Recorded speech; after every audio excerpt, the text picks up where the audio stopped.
Hi guys, Down and Dirty, Lilies Love coming at you tonight. I'm really sorry that I've been promising you these interviews, but I'm having a little bit of a problem with getting people to follow through. At the last minute, they're getting cold feet, and I'm not really sure what the deal is because you're not ratting anybody out. You're not getting anybody in trouble. I'm not asking you for the first time you scored and who got you drugs or any of those things. It can be any type of addiction. It doesn't even have to be any type of an alcohol or drug addiction. It could be food addiction, sex addiction. There are so many addictions out there. People are addicted to buying cars. I mean, there are so many addictions, and I want people to feel free to talk about it. I mean, there's gambling addiction. I mean, if you really think about it, there are a lot. And I can't believe it's this hard to get people to want to be part of this. I thought it would go a little bit smoother, but it's not. I've had problems with equipment, the COVID, and now I can't seem to keep any of my interviewees coming to the appointments. But that's okay. I'm not going to stop. I am going to instead circle back and come up with an alternative idea. So I want you to stay tuned. I'm still going to do interviews as soon as I can keep people booked. But until then, I'm going to start coming up with a different way to keep you guys motivated on this same Down and Dirty. So with that being said, please stay tuned. I miss you all. I'm feeling so much better. And I really, really, really want to say, if you know somebody that is in addiction and wants to talk to me, I would love to be a resource to help them if they're willing to go get help. I would love to point them in the right direction if they want to talk about it, even if they're not ready to get help and they just want to express the feelings of what they're going through and are willing to do an interview. You don't have to be face to face. We can do a private interview where I interview you from the backside so that people won't see you and you can be an incognito, so to speak. I'm not asking anybody to put themselves in a situation they feel uncomfortable with, but there are so many people that go through addiction. I find it hard to believe that there aren't people that are comfortable discussing it because of my program, which I'm really tight with. I don't miss my appointments at all. There were, when I started, a lot of groups of people, a lot of the people in my groups who would go on and on about their addiction. So I find it hard to believe that there's that many people that don't want to discuss it. I think maybe I'm just not getting a broad enough view out there to people so that it's being talked about and responded to. So with that being said, if you know anybody, please have them DM me and I will definitely interview them. Whether they want to do it private, whether they want to do it face to face, whether they want to come on and do a live with me from wherever they're at. They don't even have to, they can do it from the security and the privacy of their own home. There are so many options. So please get a hold of me. Little Lisa Love on YouTube, Down and Dirty. My TikTok's going to be coming right up soon with one interview from a young man that I already know for sure isn't backing up because he's family and promised. But with that being said, I don't want people to be scared to come talk to me.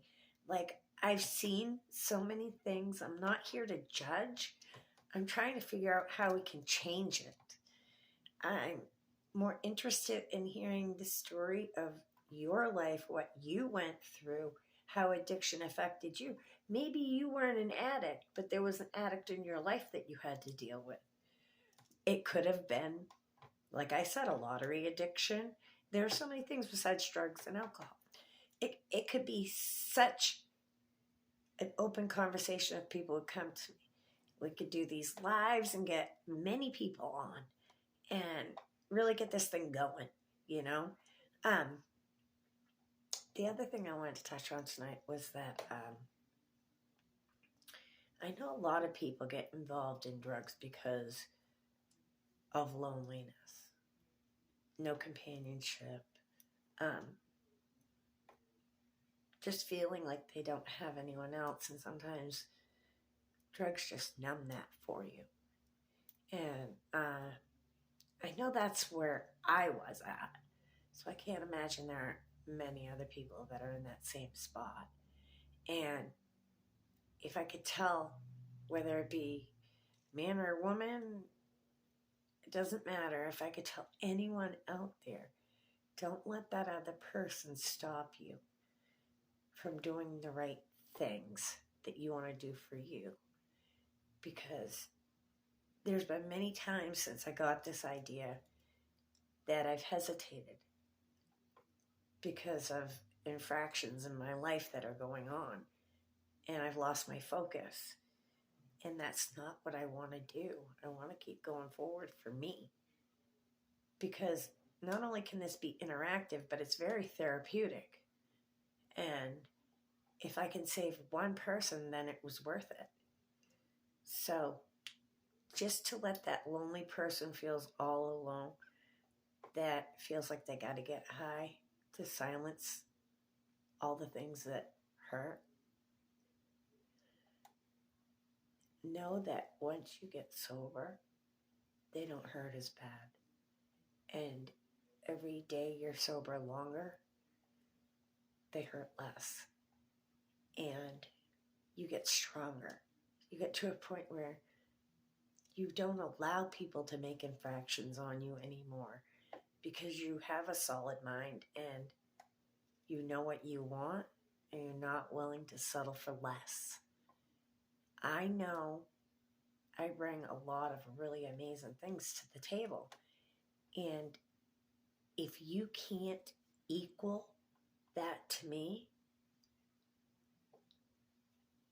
I don't think I can have a relationship with people like that anymore. Because if you can't see what I have, how do you expect me to see what you have to give?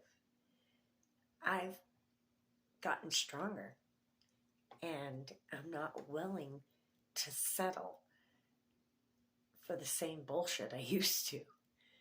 And for the first time in my life, I feel like I kind of grew up more than I ever have, because getting sober made me face a lot of things. I went through a bankruptcy, almost having the house repossessed, having no means of transportation, no income. I've been through it, around it, under it, and I'm still here. And I came out not using. So if I can do it, you can do it. And you can't let that other significant person in your life change your thinking. You have to stay strong. You can't let anything be an excuse to use. Once you get straight, you got to stay straight.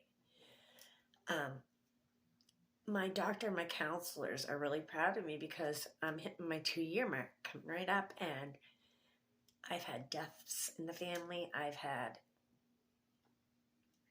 well, to be quite honest, I left my marriage for someone and it didn't work out, and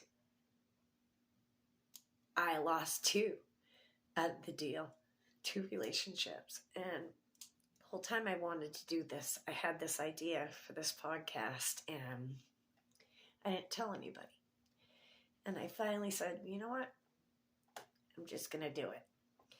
And I'm not going to let what anybody else wants from me to change it. I'm doing it, and that's that. And even though COVID tried to knock me down, I've had problems with microphones, stands, lights, backdrops, and many other things behind the scenes. I don't let any of it give me a reason to use or stop me from doing what I'm doing. And they're really proud of me in my program, because I don't allow those things. to give me an excuse to use. That would be the craziest thing I ever did in my whole life if I ever went back, because I laid in fetal position, sick, on the floor, naked, with just a sheet over me, hugging a toilet for 7 days. Because if you weren't hot, you were cold. You were covered in sweat. Everything hurts. And I already have a bad back. When I say bad, I mean like degenerative disc disease in my back. I've fallen on it during construction and hurt it. And it's never going to be the same. I don't let that be an excuse, the pain. Nothing can be an excuse. You have to move forward. You have to stay online. You can't let anything.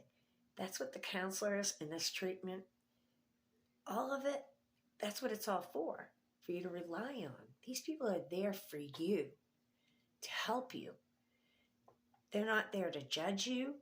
They're not there to make you feel belittled or less than because you ended up in this situation. And they definitely, I feel, didn't judge me, knowing that I came in pretty sick. I was a very sick girl. And I will never forget that sickness at the end. But you have to get sick to get better. And that's what you're trying to do every day. In the addiction I had, try not to be sick. It's no longer about the high, the euphoric.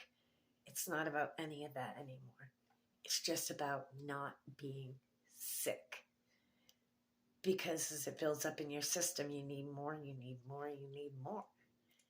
To get to the same plateau you were at before, you need more and more and more and more. And there's just never enough. And you'll sell anything, you'll do anything. I've seen people in my family steal from other people in my family.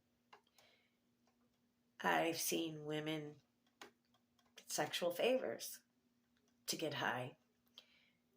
I've seen some pretty crazy things, and I never let, no matter what I saw, I never let myself, thank God, and I'm not judging anyone for what they've done and what they've used. I never used a hypodermic needle, and I was very proud of that. And I never had to steal from my addiction, and I was very proud of that because I watched what my brother John put my family through. And though he wasn't a thief, he still took and took and took every chance he could. And he didn't use what he took from others, like if he'd get money from my grandmother, which he did all the time, or my mother, he wouldn't use it in the best way. So it's kind of in the same way being deceptive, not stealing, but being deceptive in your approach. And I saw the effect that had on my family. That's why I'm really shocked to even think that I ever did get an addiction, especially to an opiate. But like I said, it started with a doctor. Still wrong. But you think, oh, a doctor, somebody who has a PhD, they know what they're doing, they've gone to college, all these degrees. But where did we go wrong in thinking that they know what's better for us than us? I guess we get intimidated by the education that they have and don't do any research for ourselves, maybe. We've gotten lax with the things we'll allow, because once those drugs got in my system, even when I knew I shouldn't be on them, I still felt like, because a doctor told me that it must be right, that I had to have these, and would use that as my excuse every single time. And the longer you have them, the more your bones ache, is what I found out. The longer you're on them, the worse it gets. And after a point, you can't control the pain. I can honestly say now, I'm almost 2 years clean. Yeah, it gets bad in my back sometimes, but not that bad that I can't take ibuprofen, sit on a heating pad, and get through it. Yeah, it sucks. It sucks, but that's what you have to do. And I'm not afraid to be strong now. Simple words of people swearing at me, yelling at me, or degrading me would send me over the edge and make me want to use more. Or certain situations where I didn't feel accepted or wanted made me use more. And I would just close myself off. I would tell myself in my head, you're going to die one of these nights in a bedroom in Holden all alone. Holden, Maine, that is. And that's crazy to think of now that I was willing to do that just because I felt unwanted or unloved. You can't allow people to have that much control over your life. And I feel like I've lost so many years to this drug. And a doctor started me on all of it because I trusted that they were doing the right thing. They knew what was best for me. And in the end, all it did was lead me into years upon years of disappointment to my family, my friends, my daughter. I hid it from her for many years and she didn't know. Thank God.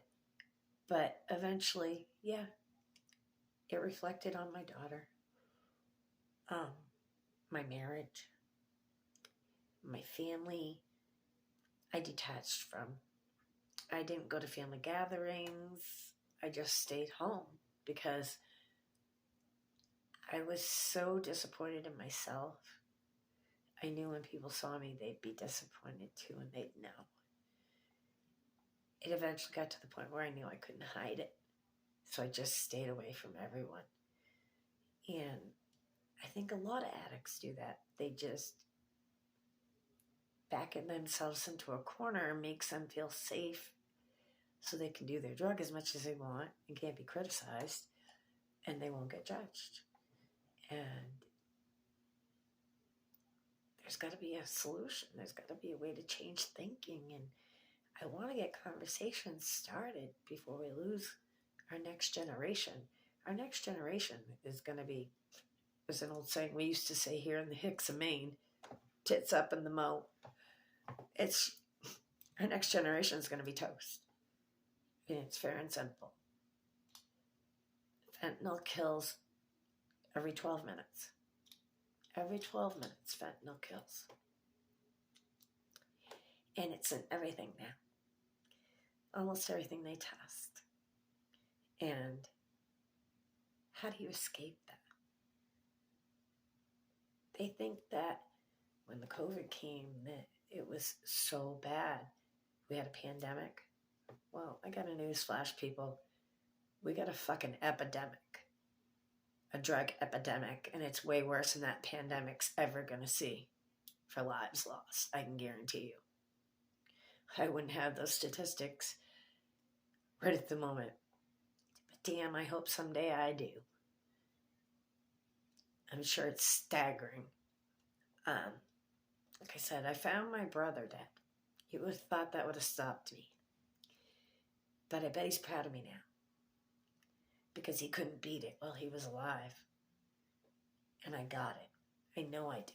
Because I don't let anything give me a fucking excuse to use. Plain and simple. There's nothing out there that's going to knock me down enough. Not anymore, folks. So, long one tonight.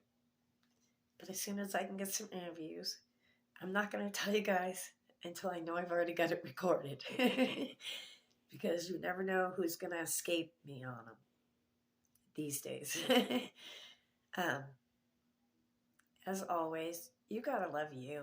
You got to love you enough to change.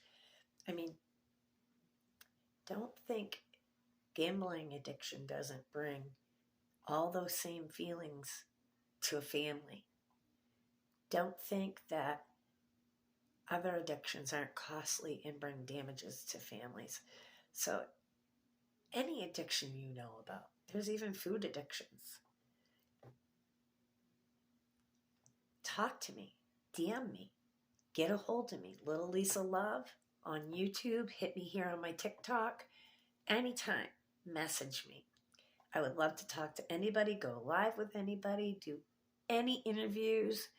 I really, really want to get this out there, and I need all the help I can get. I love you all, and I hope you have a very, very good night. Glad to see you again. Love you.